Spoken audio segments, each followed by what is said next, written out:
요즘 불경기라고들 다들 난리십니다. 그런데 불경기에도 호황을 누리고 있는 사람들이 있다고 합니다. 바로 무당들이라고 합니다. 원래 사람들이 어렵고 힘들면 너무 답답하기 때문에 쥐푸라기라도 잡아보려는 그런 심정을 갖게 된다고 합니다.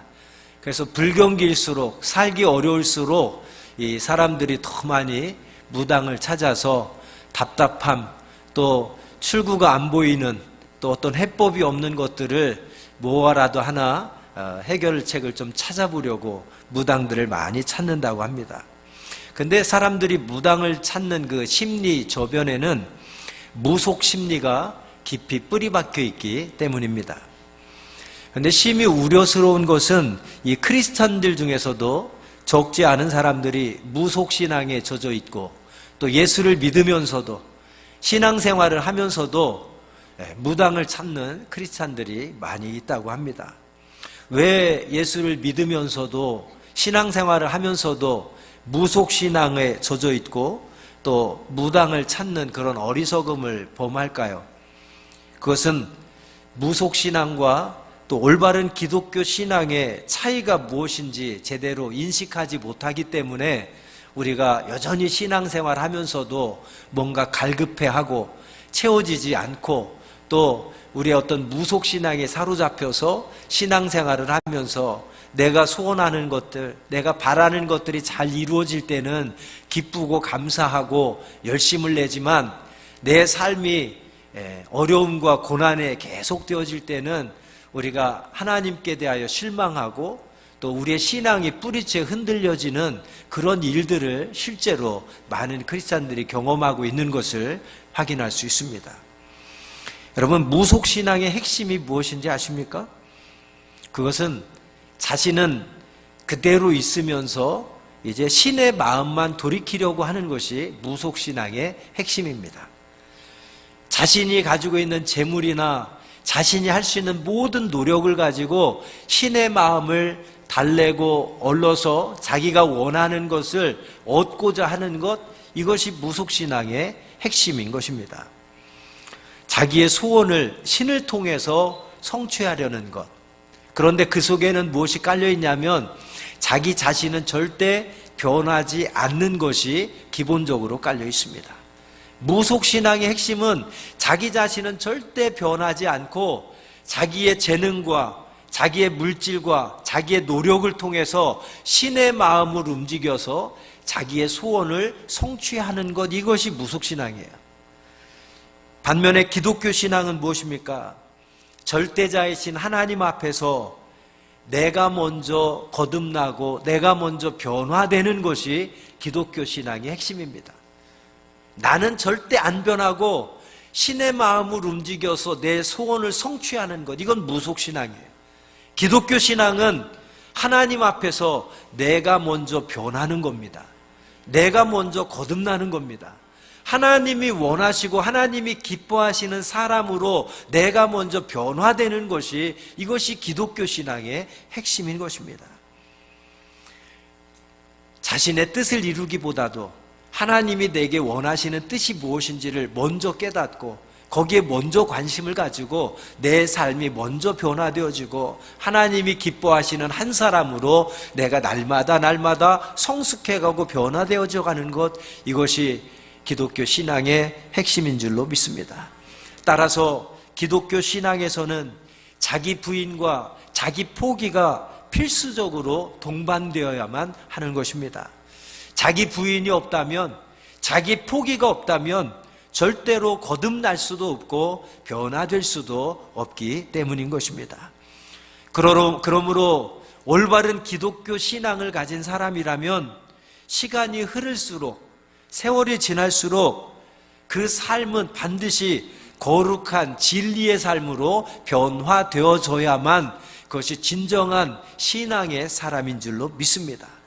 시간이 지날수록, 세월이 흐를수록 우리의 신앙의 연수만 늘어가는 것이 아니라 신앙의 연수가 늘어가면 늘어갈수록 우리의 삶에서 예수 그리스도를 닮아가는 그런 삶의 변화가 반드시 뒤따라야만 그것이 올바른 신앙이고 그것이 올바른 기독교 신앙의 핵심이라고 말씀드릴 수 있겠습니다.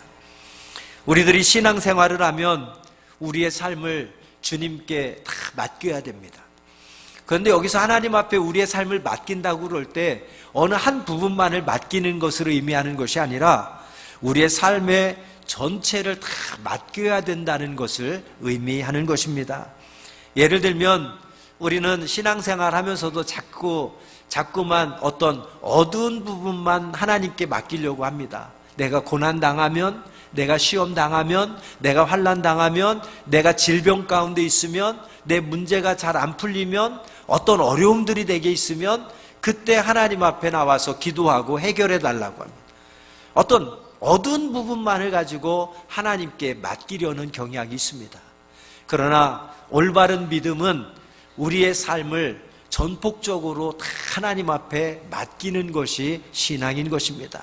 어두운 부분만 맡기는 것이 아니라 밝은 부분에서도 우리가 성공할 때도 출세할 때도 모든 것이 잘 풀릴 때도 기쁘고 감사한 일이 있을 때도 그것까지도 하나님 앞에 다 맡길 수 있는 삶이 진정한 그리스도인의 삶이고 신앙인 줄로 믿습니다. 그러므로 우리가 슬프고 괴로울 때만이 아니라 반대의 상황에서도 주님을 의지해야 되고 성공과 건강은 물론이고 실패와 절망 가운데서도 질병 가운데서도 우리의 모든 삶을 하나님 앞에 맡기는 것이 진정한 믿음의 길인 줄로 믿습니다. 왜냐하면 성공과 출세할 때만, 건강과 형통할 때만이 아니라 실패와 질병 가운데서도 또 고난과 고통을 통해서도 하나님은 우리로 하여금 더 깊은 진리의 세계로 이룰 수 있도록 우리의 삶을 여전히 붙잡고 계시고 간섭하고 계시고 인도하고 계신다는 사실을 우리가 믿기 때문입니다. 잘 될 때만 하나님이 우리와 함께 하시는 것이 아니라 고난과 시험 가운데서도 하나님이 나와 함께 계시고 내 삶을 붙잡고 계심을 여러분 보시기를 바랍니다. 그 속에는 나로 하여금 하나님의 선하신 뜻이 있으셔서 나로 하여금 그 선하신 길로 이끄시기 위한 하나님의 예비하심이고 간섭하심이고 하나님의 선하신 뜻인 줄로 믿습니다. 우리가 그 뜻을 확실히 믿으면 어떤 상황에서도 하나님 앞에 감사할 수 있고 어떤 상황에서도 모든 삶을 전적으로 하나님 앞에 맡길 수가 있는 것입니다. 참된 크리스찬에게 있어서 어떤 사건이나 상황도 감사의 조건이 되는 까닭이 바로 여기에 있는 것입니다. 하나님은 우리가 잘 되고 형통할 때만 함께 하시는 것이 아니라 고난 가운데도 함께 하시고 질병 가운데도 함께 하시고 시험 당할 때도 여전히 함께 하신다는 사실을 믿을 때에 우리는 범사에 감사할 수 있게 되는 것입니다. 만약 이 사실을 우리가 깨닫지 못한다면 천지를 만드시고 천지를 주관하시는 하나님을 믿는다고 하면서도 변함없이 내 삶에만 집착하고 내 소원에만 집착하고 내 욕심을 이루는 것에만 집착하면 우리는 여전히 무속신앙에 우리는 그 속에 사로잡혀 있는 그런 신앙밖에는 안 되는 것입니다. 나는 변하지 않으면서 절대 나의 욕심, 나의 고집, 나의 이기심, 나의 자만심, 나의 질투심, 이 모든 것들, 나의 예수 믿기 전에, 변화되기 전에 나의 모습은 그대로 있으면서 절대 변화되지 않으면서 하나님만 움직여서 내 소원을 이루고 내 욕심을 성취되기만을 바란다면 그것은 참된 신앙이 아니라 무속신앙에 불과하다는 사실을 우리는 잊지 말아야 되겠습니다. 오늘 본문 말씀에 보면 6월절 동안 예루살렘에 머무셨던 주님께서 절기 후 다시 갈릴리 가나에 이르셨습니다. 가나라고 하는 동네는 우리가 잘 아는 대로 예수님께서 공생애를 시작하시면서 처음으로 표적을 행하셨던 곳이 가나입니다. 그곳에서 어떤 표적을 행하셨습니까? 물로 포도주를 만드는 그런 표적을 행하신 곳이 가나였습니다. 그렇기 때문에 가나에 사는 사람들은 예수님이 어떤 분이신지를 너무나도 잘 알고 있었습니다. 그런데 그 예수님께서 가나에 오셨다는 소문이 온 사방에 퍼졌습니다. 그러자 가나에서 그 소문이 얼마나 많이 널리 퍼졌든지 가나에서 34km나 떨어진 가버나움이란 곳까지 예수님이 가나에 오셨다는 소식이 전해진 것 같습니다. 그래서 가버나움에서 왕의 신하 중에 한 사람이 이제 예수님이 오신 이 가나로 가버나움에서부터 찾아옵니다. 그 말씀이 오늘 본문 말씀의 배경입니다. 자, 왕의 신하 한 사람이 예수님을 왜 찾아오셨습니까? 왜 찾아왔습니까?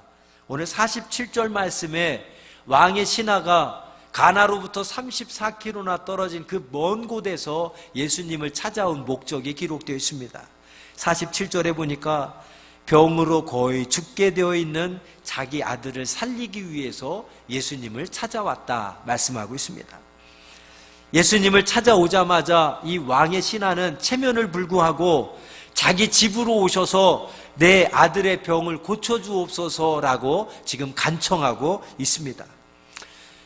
아들이 병이 심해져서 죽게 되자 아버지가 아들을 살리고 싶은 그 간절한 마음으로 예수님을 찾아왔습니다. 그리고 예수님께 부탁합니다. 내 아들이 지금 죽게 생겼으니 저희 집에 오셔서 제 아들의 병을 좀 고쳐주십시오. 간청합니다. 여러분, 그 간청을 듣고 예수님의 반응을 어떻게 보이십니까? 48절 말씀에 그 왕의 신하의 간청을 들은 예수님의 반응이 나타나 있습니다. 48절에 보니까 예수께서 이르시되 너희는 표적과 기사를 보지 못하면 도무지 믿지 아니하리라. 무슨 말입니까? 너희는 기적과 표적을 보지 않으면 나를 믿지 못하느냐? 이 말씀인 거예요. 너희는 꼭 기적을 행하고 내가 표적을 행해줘야만 너희가 나를 믿느냐? 그 기적을 봐야만, 표적을 봐야만 너희가 나를 믿느냐? 그런 기적과 표적을 보지 않고서는 나를 믿지 못하느냐? 그 말씀이 이 48절 말씀에 담겨 있습니다. 여러분, 지금 34km나 떨어진 곳에서 예수님을 찾아온 왕의 신하는 예수님의 능력이 필요해서 찾아왔습니다. 예수님이라면 내 아들의 병을, 지금 죽어가는 내 아들의 병을 고칠 수 있는 분은 오직 예수님밖에 없다는 그래도 그 믿음 가지고 예수님께 찾아왔습니다. 그리고 예수님께 간청했습니다. 내 아들이 죽게 생겼으니 예수님, 내 아들을 좀 불쌍히 여겨주셔서 우리 집에 오셔서 내 아들의 병을 고쳐주옵소서. 여러분, 얼마나 귀한 믿음입니까? 그 먼 곳에서 예수님 아니면 내 아들을 고칠 수 있는 분이 아무도 없다고 그 믿음 가지고 찾아서 고쳐달라고 하니까 얼마나 그 믿음이 갸륵하고 지극합니까? 그런데 예수님의 반응은 어땠습니까? 그 왕의 신하를 꾸짖었다는 거예요. 네가 기적을 봐야만 믿느냐? 표적을 봐야만 믿느냐? 네 아들이 지금 죽어가기 때문에 나를 찾았느냐? 아들이 죽어가지 않고서는, 아들이 병에 걸리지 않고서는 네가 나를 찾아올 수 없느냐? 그 말씀이 그곳에 깔린 것입니다. 여러분, 이 말씀 속에서 우리는 한 가지 우리 스스로를 한번 돌아보는 시간이 되었습니다. 내가 예수님을 찾는 목적이 무엇인가? 오늘 그 먼 곳에서 예수님을 찾아온 왕의 신하는 예수님을 찾아온 목적이 오직 하나였습니다. 뭡니까? 죽어가는 아들의 병을 고치기 위해서 예수님을 찾아왔고 예수님께 지금 간청하고 있습니다. 그 왕의 신하는 예수님을 찾은 목적이 아들 병 고치게 해달라는 거, 그 목적 하나만 가지고 왔습니다. 예수님이 보실 때 그 목적이 마음에 들지 않았어요. 그 목적은 예수님을 찾은 올바른 목적이 아니었습니다. 그를 꾸짖었어요. 기적과 표적을 보지 못하면 나를 믿지 아니하냐? 나를 믿지 못하느냐? 그 왕의 신하를 오히려 꾸짖었습니다. 이 말씀 속에서 우리가 먼저 한 가지 짚고 넘어가야 될 것, 나는 예수님을 어떤 목적으로 찾고 있느냐? 내가 주일마다 주님 앞에 나와서 예배하고 기도하고 찬송하고 맡겨진 직분에 충성하는 목적이 무엇이냐? 이 한 가지 먼저 짚고 넘어가 봤으면 좋겠습니다. 혹시 우리의 목적도 내가 바라는 모든 욕심들을 하나님께서 이루어 주시기를 바라는 마음으로 예수님을 찾고 있지는 않습니까? 여러분들의 소원들을 내가 열심히 해서 하나님의 마음을 움직여서 내가 바라는 소원들이 다 이루어지기를 바라는 그 목적 가지고 예수님을 찾지는 않습니까? 왕의 신하에게 꾸짖었던 것처럼 혹시라도 그런 마음 가지고 우리가 주님을 찾는다면 오늘 왕의 신하를 향한 꾸짖음이 오늘 저와 여러분을 향한 꾸짖음으로 우리가 들어야만 할 것입니다.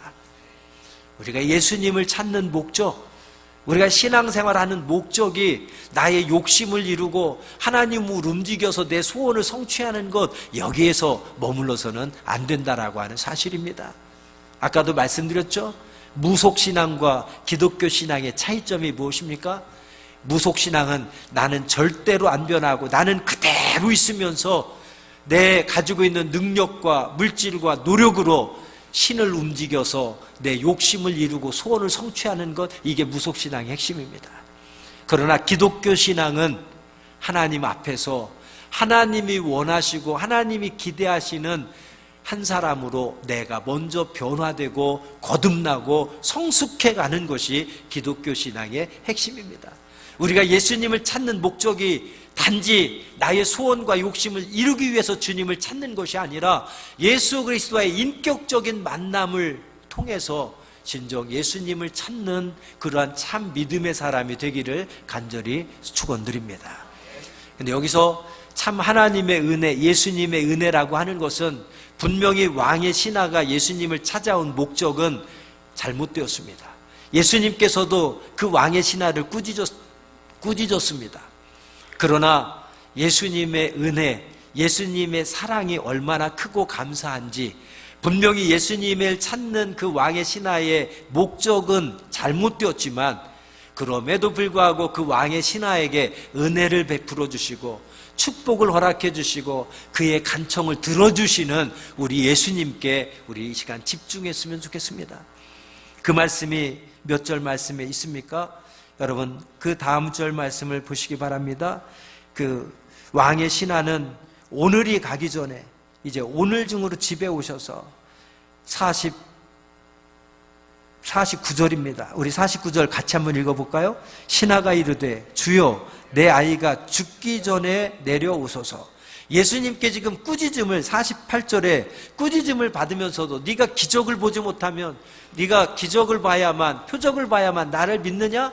그 기적과 표적을 보지 않으면 믿지 못하느냐? 꾸짖었지만 꾸짖음을 받으면서도 지금 왕의 신하는 예수님께 계속 간청합니다. 뭐라고요? 신하가 이르되 주여 내 아이가 죽기 전에 내려오소서. 여러분 우리가 신앙생활하다 때로는 하나님 앞에 책망받을 때도 있을 거예요. 그러나 오늘 왕의 신하처럼 꾸짖음을 당하고 책망을 당해도 그럼에도 불구하고 하나님 앞에 변함없는 믿음을 보여드리며 변함없이 겸손히 하나님 앞에 간청할 수 있는, 부르짖을 수 있는 저와 여러분 되기를 원합니다. 예수님께 책망받았지만 지금 왕의 신하는 예수님께 계속 겸손히 간청하고 있습니다. 주여 내 아이가 죽기 전에 내려오소서. 그러자 50절 말씀입니다. 우리 한번 50절 말씀 다 같이 읽겠습니다. 예수께서 이르시되 가라 내 아들이 살아있다 하시니 그 사람이 예수께서 하신 말씀을 믿고 가더니. 할렐루야. 자, 예수께서 이르시되 가라 네 아들이 살아있다 하시니 결국은 왕의 신하를 꾸짖었지만 예수님을 찾아온 목적이 잘못된 목적으로 찾아와서 예수님께 꾸짖음을 받았지만 꾸짖음을 당해도 겸손히 주님 앞에 계속 포기하지 않고 간청할 때에 예수님께서 왕의 신하에게 은혜를 베풀어 주었습니다. 근데 은혜를 베풀어 줬는데 그 은혜가 무엇입니까? 가라 네 아들이 살아있다 하시니. 지금 그 현장에 아들이 없어요. 멀리 떨어져 있는 곳에 아들이 있습니다. 근데 예수님께서 말씀하셨어요. 가라 네 아들이 살았다. 여러분 같으면 어떻게 하시겠습니까? 믿으시겠습니까? 여러분 현실적으로 참 믿기 어려운 상황이에요. 예수님이 가주셔야지 말로만 가라고 살았다고 그거 믿을 수 있겠습니까? 그런데 여기서 우리가 두 번째로 아주 중요한 사실을 말씀 속에서 깨닫습니다. 예수님께서 가라 네 아들이 살아있다 말씀하실 때에 이 왕의 신하의 반응을 한번 주목해 보시기 바랍니다. 그 사람이 어떻게 했답니까? 예수께서 한번 따라합시다. 예수께서 하신 말씀을 믿고 가더니. 할렐루야, 할렐루야. 여러분, 믿어질 수가 없고 믿어지지도 않고 말도 안 되는 상황일 수 있어요. 적어도 아들을 고쳐주시려면 예수님 함께 집에 가야지. 그리고 아들을 보시고 기도라도 해주셔야 나을 텐데, 가라, 아들이 살았다, 예수님 말씀하시는데 이게 믿어질 일입니까? 황당한 일이죠. 그런데 중요한 것은 왕의 신하는 그 예수님의 말씀을 믿었다는 거예요. 그리고 믿고 가더니 말씀했습니다. 여러분, 이것이 오늘 말씀에 너무너무 중요합니다. 우리가 설령 예수님을 찾는 목적이 잘못됐다고 할지라도, 예수님을 찾는 동기가 잘못됐다고 할지라도 예수님 앞에 나와서 예수님의 말씀을 들을 때에 예수님의 말씀을 믿고 가는 것이 너무너무 중요하다는 말씀입니다. 그 교훈을 우리에게 이 말씀을 통해서 깨닫게 해줍니다. 여러분, 모든 사람이 처음 나올 때부터 믿음이 좋을 수는 없잖아요. 예수 믿으면서 신앙생활 시작하면서 처음부터 믿음이 좋을 수는 없잖아요. 처음부터 예수님을 잘 믿을 수는 없습니다. 그리고 그 동기가 신앙생활 시작하면서부터, 교회 처음 나오면서부터 아주 올바른 동기를 가지고 예수님의 마음에 쏙 드는 동기를 가지고 신앙생활 하는 사람은 많지 않아요. 그럴 수 있습니다. 그러나 중요한 것은 어떤 동기로, 어떤 목적으로, 어떤 의도로 나왔든지 예수님의 말씀을 들을 때에 그 말씀을 믿는 것이 중요하다는 겁니다. 그 말씀을 믿을 때에 그 아들의 병이 고침받는 축복이 일어난 줄로 믿습니다. 여러분, 믿음이 우리를 구원합니다. 믿음이 우리의 문제를 해결해 줍니다. 믿음이 우리의 기도의 제목에 응답해 줍니다. 믿음으로 육신의 질병도 고침받게 되는 줄 믿습니다. 하나님은 죽은 자를 살리시는 분인 줄 믿습니다. 없는 것을 있게 하시는 분인 줄 믿습니다. 지금도 그 하나님은 살아서 우리의 삶을 간섭하시고 도우시고 역사하는 분인 줄 믿으시기 바랍니다. 이 믿음이 중요한 거예요. 우리가 목적은 잘못되고 의도는 잘못되고 우리가 어떤 바램은 세상적이고 무속적인 신앙을 가지고 나왔다고 할지라도 말씀을 들을 때에 그 말씀을 믿고 가는 것이 우리에게 은혜고 축복인 줄로 믿으시기를 바랍니다. 여러분, 한마디로 왕의 신하의 믿음은 바른 믿음은 아니었습니다. 예수님을 찾아온 목적도 의도도 정말 올바른 것은 아니었습니다. 그럼에도 불구하고 예수님의 말씀을 들었을 때에 그 왕의 신하가 예수님의 말씀을 믿고 간 것이 그에게 은혜였고 축복이고 구원의 첫걸음인 줄 믿습니다. 그럼 우리는 신앙생활하면서 여러분, 우리가 하나님의 말씀을 들을 때에 그 말씀을 믿고 가는 것이 너무나도 중요합니다. 지금은 보여지지 않지만, 지금은 들려지지 않지만, 지금은 하나님이 살아계시다는 것을 우리가 확인할 수 없지만 믿고 갈 때에 하나님께서 보여주시고 들려주시고 만나게 하실 줄로 믿습니다. 오늘 본문의 왕의 신하도 예수님의 말씀을 들을 때에 그 들은 말씀을 믿고 갈 때에 어떤 역사가 나타났습니까? 우리 51절 말씀 다 같이 읽겠습니다. 내려가는 길에서 그 종들이 오다가 만나서 아이가 살아있다 하거늘 그 낫기 시작한 때를, 52절 계속 한번 되십니다. 그 낫기 시작한 때를 물은즉 어제 7시에 열기가 떨어졌나이다 하는지라. 53절까지 읽을까요? 그의 아버지가 예수께서 내 아들이 살아있다 말씀하신 그 때인 줄 알고 자기와 그 온 집안이 다 믿으니라. 할렐루야. 이 왕의 신하가 믿고 갈 때에 누구를 만납니까? 51절 내려가는 길에서 그 종들이 오다가 만나서, 왕의 신하가 예수님의 말씀 믿고 아들에게 가는 도중에 종들이 왔습니다. 그리고 가는 도중에 그 종들을 만났어요. 그러면서 소식을 듣는데 무슨 소식을 듣습니까? 아이가 살아났다는 거예요. 아이가 살아났다는 겁니다. 할렐루야. 말씀을 듣고 갈 때 기적을 지금 맛보게 되는 겁니다. 그런데 아이가 살아났다는 소식을 들을 때에 오늘 세 번째로 이 말씀 속에서 아주 중요한 교훈을 우리가 깨닫게 됩니다.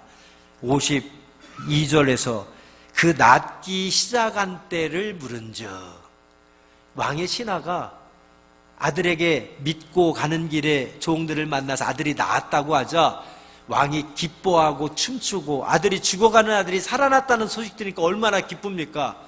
그냥 춤추고 기뻐 뛰어야 될 텐데 신하의 반응은 그 소식을 듣자마자 제일 먼저 궁금했던 게 뭐예요? 낳기 시작한 때가 언제냐는 거예요. 낳기 시작한 때가 언제냐. 그러자 종들이 얘기합니다. 어제 7시에 열기가 떨어졌나이다 하는지라. 그러자 어제 7시쯤에 열기가 떨어졌다고 하니까 그 왕의 신하가 생각하는 겁니다. 53절, 그의 아버지가 예수께서 네 아들이 살아있다 말씀하신 그 때인 줄 알고. 할렐루야. 여러분, 오늘 세 번째로 이 말씀 속에서 아주 중요한 교훈은, 하나님께서 우리에게 은혜를 베푸실 때에 은혜를 은혜로 아는 것이 중요합니다. 은혜를 은혜로 믿는 것이 중요합니다. 내가 기도해서 하나님 앞에 간구해서 내가 말씀 믿고 말씀 듣고 순종해서 나아갈 때 하나님이 기적을 베푸시고 은혜를 베푸시고 축복해 주시고 기도에 응답해 주셨는데 깨닫지 못하는 사람들이 있어요. 알지 못하는 사람들이 있어요. 하나님의 은혜가 아니고 자기가 잘해서, 자기가 열심히 해서, 자기가 노력해서, 자기가 잘나서 나은 줄 아는 사람들이 있다는 것입니다. 그런 사람들이 얼마나 많은지 몰라요. 그러나 오늘 왕의 신하가 복된 사람이라고 하는 것은 하나님이 은혜를 베풀어 주셨을 때, 예수님이 그에게 은혜를 베푸셔서 아들을 낳게 해주셨을 때 그것이 예수님께서 고쳐주신 것이라는 사실을 알았다는 겁니다. 은혜를 은혜로 아는 것, 이게 진짜 은혜고 축복인 줄로 믿습니다. 성탄절이 다가오고 있습니다. 예수님께서 이 땅에 왜 오셨습니까? 죄 많은 우리를 구원하시기 위해서 이 땅에 오신 줄로 믿습니다. 그 은혜를 은혜로 아는 자가 복된 자들인 것입니다. 내가 죄인이라는 것을 알고, 나를 위해서 예수님이 이 땅에 오셨다는 것을 알고, 그분이 나를 위해서 십자가에 대신 죽으심으로 내 모든 죄가 용서함 받았다는 것, 이것이 은혜라는 것을 아는 것, 이것이 진정 은혜고 축복인 줄로 믿습니다. 한 해가 마무리되어서 가고 있습니다. 올 한 해를 여러분 돌아보십시오. 하나님께서 여러분에게 많은 은혜를 베풀어 주셨음에도, 하나님께서 여러분의 기도에 다 응답해 주셨음에도, 여러분이 목적이 올바르지 않고 의도가 올바르지 않았어도 하나님이 보실 때 여전히 부족함이 많고 연약함이 많아도, 그럼에도 여러분을 불쌍히 여기시고 긍휼히 여기셔서 하나님이 은혜를 베풀어 주시고 축복해 주셨는데, 그것을 하나님이 주신 것으로 깨닫지 못하고 알지 못하고 고백하지 못하지는 않으셨습니까? 한 해를 마무리하면서 오늘 이 깨달음의 은혜가 여러분에게 임하기를 주의 이름으로 축원드립니다. 은혜를 은혜로 아는 것, 은혜를 은혜로 깨닫는 것, 이것이 참된 은혜요 축복인 줄로 믿습니다. 오늘 왕의 신하는 올바르지 않은 의도를 가지고, 목적을 가지고 예수님께 나왔지만, 그럼에도 그를 긍휼히 여기셔서 예수님께서 은혜를 베풀어 주실 때에 그 왕의 신하는 예수님의 말씀을 믿고 갔습니다. 그리고 예수님께서 그 아들의 병을 고쳐주셨을 때 그것이 예수님이 고쳐주시라는 사실을 인정하고 고백했습니다. 그리고 그것으로 끝나는 것이 아니라 마지막으로 아주 중요한 말씀 53절 하반절에 있습니다. 우리 53절 한번 더 읽어볼까요? 그의 아버지가 예수께서 네 아들이 살아있다 하신 말씀하신 그때인 줄 알고 자기와 그 온 집안이 다 믿으니라. 할렐루야. 오늘 마지막으로 우리가 주목할 말씀은 그때인 줄 알고 자기와 그 온 집안이 다 믿었다고 하는 것입니다. 예수님의 은혜를 은혜로 알고 그분께 모든 영광을 돌리는 겁니다.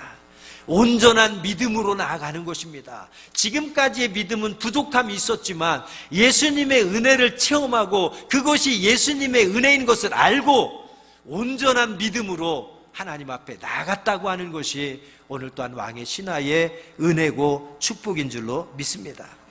하나님께서는 성경에 보면 다양한 질병을 다양한 방법으로 치료해 주십니다. 우리는 성경을 통해서 하나님께서 우리의 질병을 고쳐주실 때 한 가지 방법으로 고쳐주시지 않고 다양한 질병들을 다양한 방법으로 고쳐주시는 걸 우리는 확인할 수 있습니다. 히스기야 왕은 죽을 병에 걸렸을 때 하나님께 간절히 부르짖어 기도하자 이사야 선지자를 통해서 무화과 반죽을 환부에 바르게 함으로 낫게 해주셨습니다. 문둥병에 걸린 아람의 군대 장관 나아만을 치료해 주실 때는 엘리사 선지자를 통해서 요단강에 7번 몸을 담그게 함으로써 깨끗하게 치료해 주셨습니다.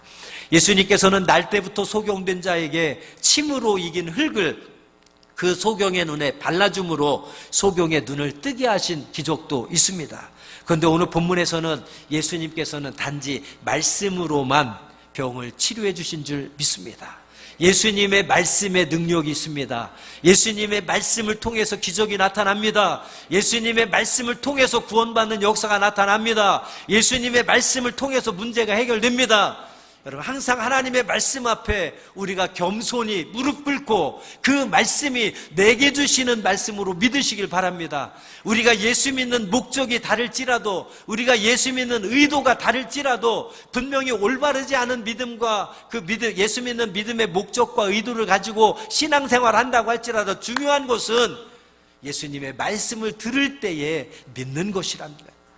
그리고 믿고 순종하며 나아갈 때에 하나님의 하나님 되심을 경험하게 될 줄로 믿습니다. 그 하나님의 하나님 되심을 경험할 때에 이것이 하나님의 은혜라는 것을 깨닫는 그런 지혜자가 되시기를 주님의 이름으로 축복드립니다. 그리고 받은 것을 받았다고 고백하며 내 믿음이 온전하지 않았지만 하나님의 살아계심을 체험할 때에 이제 비로소 온전한 믿음으로 하나님 앞에 결단하며 헌신하며 나아가는 저와 여러분 되기를 원합니다. 제가 아는 목사님으로부터 이런 이야기를 들었습니다. 40대 후반에 남자 교인 하나가 암에 걸렸다고 합니다. 병원에 한 번도 안 다녀도 될 만큼 아주 건강한 분이었다는데 어느 날 건강검진을 받으러 우연히 갔다가 암이 2기라는 것을 확인하게 됐다고 합니다. 몸속에 암세포가 자라는 것을 전혀 느끼지 못하다가 이제 2기라는 판정을 받고 이 남자는 충격을 받습니다. 그런데 이 남자는 교회를 다니면서도 한 가정의 가장이었지만 오랜 기간 동안 유부녀와 불륜의 관계에 빠져서 지금 이혼을 할까 말까 그런 고민하는 그런 상황이었다고 합니다. 이때 우연히 건강검진을 받다가 알게 된 암 2기라는 사실에 이 남자는 충격을 받고 한편으로 생각하기를 내가 교회 다니면서도 하나님을 믿으면서도 죄악 가운데 있어서 하나님께서 나에게 징계를 하시나 보다 이렇게 생각을 하고 하나님 앞에 그때부터 매달리기 시작합니다. 눈물 콧물 쏟으며 하나님 앞에 회개하고 간절히 기도합니다. 하나님, 한 번만 용서해 주십시오. 한 번만 살려주십시오. 한 번만 살려주신다면 제가 가족들을 위해서 하나님이 기뻐하시는 일들을 위해서 정말 헌신하며 살겠습니다. 한 번만 용서해 주시고 한 번만 살려주십시오. 이 사람은 모태 신앙으로 어려서부터 신앙생활을 했지만 자기가 태어나서 그때까지 그렇게 간절히 하나님 앞에 기도했던 적은 처음이었다고 합니다. 그런데 하나님께서 그를 불쌍히 여기시고 은혜를 베풀어 주셔서 어느 날 병원에 갔는데 암세포가 온데간데 없이 사라졌다는 것입니다. 그래서 담당했던 의사가 깜짝 놀라서 이게 어떻게 된 일인지, 이게 기적이라고, 어떻게 이런 일이 일어날 수 있는지 자기도 이해를 못하겠다고 하면서 정말 기적이라고 했다고 합니다. 여러분, 얼마나 기쁘고 감사한 소식입니까?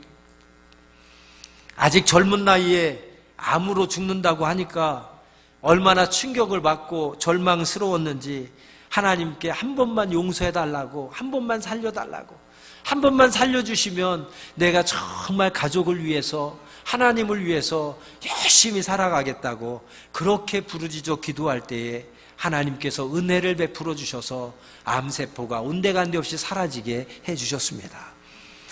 그런데 그 남자가 암세포가 없어지고 이제 정상이라는 판정을 받고 제일 먼저 한 일이 무엇인지 아십니까?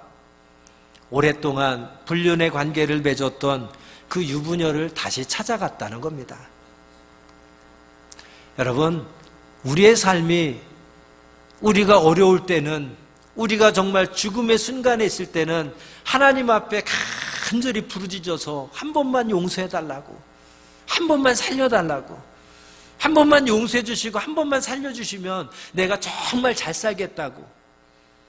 그러나 하나님께서 불쌍히 여겨서 은혜 베풀어 주시면 우리는 다시 죄악된 길로 우리의 마음과 발걸음을 향하고 있지는 않습니까? 저는 그 이야기를 들으면서 한 가지 중요한 사실을 다시 한번 깨닫습니다.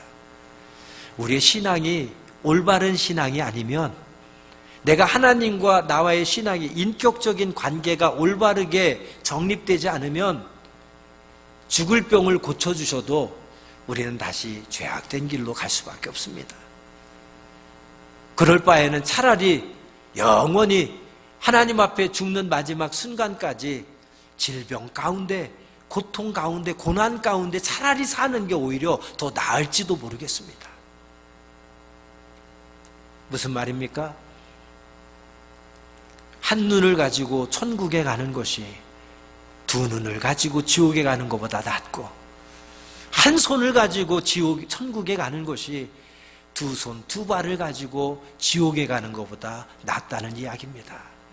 우리가 하나님과 나와의 인격적인 만남, 인격적인 관계, 하나님의 말씀을 기초로 해서 내 신앙이, 올바른 신앙이 우선되어야만 하나님이 은혜를 주셔도, 축복해 주셔도 은혜를 은혜로 알고 축복을 축복으로 알고 그 받은 은혜, 축복을 하나님 영광 위해서 사용할 수 있는 것입니다.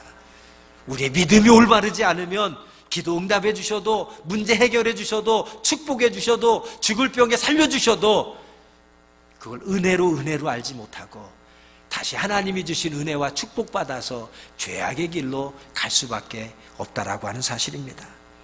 말씀을 맺겠습니다. 오늘 본문 43절 말씀에 보면 친히 증언하시기를 선지자가 고향에서는 높임을 받지 못한다 하시고, 예수님께서 자신의 고향인 갈릴리로 가셨을 때 분명 갈릴리 사람들은 예수님을 영접했습니다. 그럼에도 예수님은 고향 사람들로부터 나는 영접받지 못한다고, 나는 높임받지 못한다고 지금 말씀하고 있습니다. 왜? 가나 사람, 고향 사람들이 예수님을 영접하고 그분을 높여주는데 정작 예수님은 고향 사람들은 나를 영접하지 않고 높여주지 않는다고 이야기합니까? 그 이유가 45절에 말씀합니다. 45절, 갈릴리에 이르심에 갈릴리인들이 그를 영접하니 이는 자기들도 명절에 갔다가 예수께서 명절 중 예루살렘에서 하신 모든 일을 보았음이더라. 무슨 말입니까?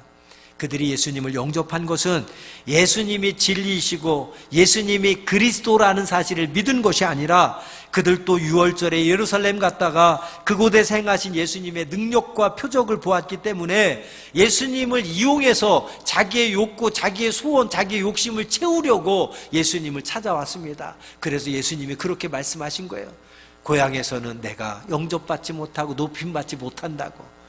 여러분, 예수님을 우리가 찾는 목적이 단지 나는 변하지 않고 그대로이면서 예수님의 마음을 움직여서 내 소원과 목적만을, 욕심만을 이루는 그러한 무속적인 신앙이 아니라 예수가 그리스도 되심을 믿으시기를 바랍니다. 예수님만이 나의 유일한 구원자이심을 믿으시기를 바랍니다. 먼저 예수님의 말씀을 듣고 믿어서 인격적인 만남, 우리의 믿음이 올바른 믿음이 될 때에 예수님께서 은혜를 베푸셔도 그것이 은혜인 줄 알고 그 받은 은혜로 하나님의 영광을 위해서 사용할 수 있게 되는 것입니다. 사랑하는 여러분, 우리는 이제 성탄절을 맞이하고 있습니다. 그리고 2018년을 마무리하는 시점이 있습니다. 우리의 지난 1년은 어땠습니까? 성공을 위해 밤낮으로 열심히 뛰었지만 혹시 실패의 쓴잔을 맛보진 않으셨습니까?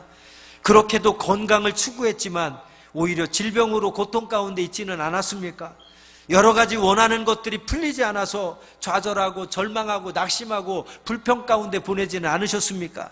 만약 그렇다면 신앙의 형태와 상관없이 우리의 신앙의 본질은 여전히 무속신앙에 내가 머물러 있다는 사실을 깨달아야만 되겠습니다. 우주 만물을 창조하시고 주관하시는 전능하신 하나님에 대한 올바른 믿음의 소유자라면 실패와 질병 속에서도 혹은 절망적인 상황 속에서도 오히려 그 속에 담겨있는 나를 향하신 하나님의 뜻을 깨닫고 그 고난과 질병을 통해서 이루고자 하시는 하나님의 선하신 뜻을 깨닫고 하나님 앞에 감사드릴 수 있는 것입니다. 이것이 올바른 신앙의 소유자가 나타나는 증거되는 삶이 된 줄 믿습니다.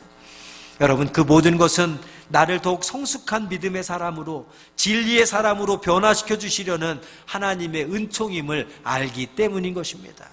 여러분, 우리가 모든 상황에서도 이러한 믿음으로 하나님 앞에 나아가는 참된 믿음의 사람이 되시기를 주님의 이름으로 축원드립니다.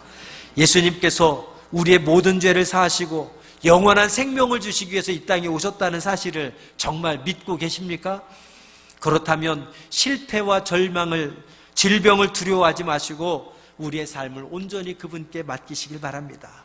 그리고 먼저 말씀을 듣고 먼저 들은 말씀대로 믿고 순종하며 나아가는 저와 여러분 되길 원합니다. 내가 먼저 하나님 앞에서 온전한 믿음의 사람으로 먼저 변화되기를 갈망하시는 저와 여러분 되길 원합니다. 나는 여전히 변하지 않고 하나님만 움직여서 내 소원을 이루고 욕심을 이루려는 무속적인 신앙인이 아니라 성탄절을 맞아서 하나님 앞에서 나를 돌아보면서 아직도 변화되지 못한 나의 모든 모습들을 자들 하나님 앞에 내어놓고 하나님이 원하시고 하나님이 기대하시고 하나님이 기뻐하시는 한 사람으로 변화되고 거듭나는 성탄이 되기를 간절히 축원드립니다. 기도하겠습니다. 사랑의 주님, 그동안 우리는 주님을 영접한 것 같았지만 나의 욕심을 영접하였습니다.